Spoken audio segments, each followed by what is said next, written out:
The longest-running rivalry in NCAA football history. The Badgers take their 9th straight win over the Gophers today, and this time they used the backside of the axe and just bludgeoned them to death. James White, Monty Ball, as he's going by now again, combined for 341 yards and 5 touchdowns between the two of these guys. That's not a new story. They did it against Purdue last week, Jim Polzin. But the wrinkle today is James White lining up in Wildcat in what they're calling the barge formation and scoring a touchdown out of that. Yeah, it was a really interesting look where James White lined up by himself in the backfield. They had Monty Ball lined up either left or right, and then basically 9 big bodies in front of them. Unbalanced look at times. It was something that Minnesota wasn't prepared for. I asked Jerry Kill after the game. Obviously, they hadn't seen it all. Wisconsin hadn't shown it ever. So Minnesota was caught by surprise. It was something that was really effective, and it gives this offense another wrinkle. I think we're finally starting to see what this offense is capable of. We're in game 8 of the season, and now it's kind of what people thought it would look like early in the season. So it's been a good couple weeks for the Badgers. Their confidence is sky high, and I think they're kind of rolling like they thought they would.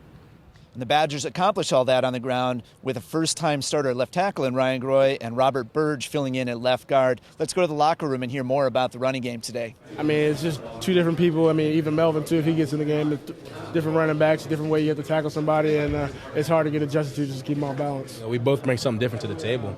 Obviously, he brings a lot faster tempo, a lot more crisp cuts and all that stuff, agility, speed, and I bring the power as well. So they had a lot to prepare for. To get those guys playing, and you see them running a little different. Obviously, they're breaking tackles, they're making people miss, they're getting something out of nothing. But also, again, I can't emphasize this enough, the reason Monty and James are having success, they're doing a lot of great things individually, but the people in front of them are playing well. Our offensive line is getting a hat on a hat. We're not quite there yet, but the guys are straining. It takes a little while to get the run going. You're not going to start pounding them right away. You can sometimes, but it's not going to always be there. You got to eventually get the running game going. But, we've always been on the same page. I played next to, pretty much every guy in the line, so we have, great chemistry and we all work together well. It's a lot of fun, because, like I said, we compete to see who has the most yards each and every game. So if I break one, he wants to break one. So it's only going to give us a better success as offense. I didn't start the way I wanted to, but, once he stepped in and started making plays, I was like, okay, I got to do something. I got to get going. But I guess like I always said, that's the healthy competition we have, which is great. Every player needs to have that. It's now been 9 straight years that the Badgers have beaten the Gophers, and Paul Bunyan's axe staying in the possession of Wisconsin players. The question got asked this week, when does a rivalry stop being a rivalry? And even some Minnesota players were talking about it. It's been even more lopsided than the wins-losses, hasn't it? Minnesota hasn't even led in this series since 2009, late in the third quarter of the 2009 game. It's something like 199-plus minutes of game action where the Gophers haven't even had a lead. It's not even close.